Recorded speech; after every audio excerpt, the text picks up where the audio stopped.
I majored in Chinese, but it wasn't until after I moved to China that I actually started learning Chinese, because my college's program was to say the least. So after moving to China, I did get to a point where I'd consider myself upper intermediate, and it's just because you're in the environment. So if you know some Chinese, you come to China, it's going to improve, because you're going to be in situations where you're just forced to learn new words, or maybe your work environment, you're forced to learn new words. But you do get to a point where it's just stagnant, because this situation and the environment, the situations you're in, they don't change. It's the same. So it's a little bit monotonous. You're listening to the same words over and over again. So you kind of get to this plateau. And how do you break out of it? Well, I tried reading books and like looking up every single word that I didn't know. I tried watching Chinese dramas, and it kind of helps, but I think if you don't know what you're doing, kind of like flopping around in the water trying to figure out, and a lot of stuff, it's not going to stick because you don't hear it much in daily conversation.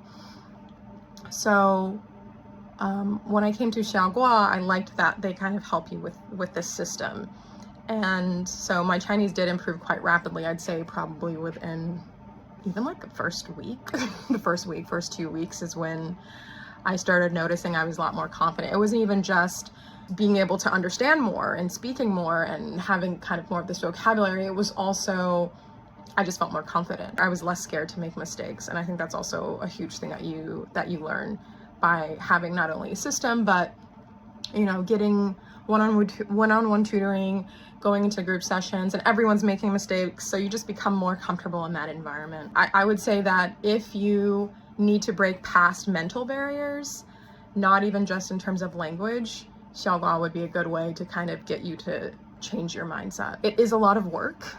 I would tell people if they're not willing to put in the work, maybe skip this one. But if you are willing to put in the work, you're really dedicated, you really want to learn a lot in a very quick period of time, I would consider Xiaogua, even for a short period of time, and see, does it align with what you want.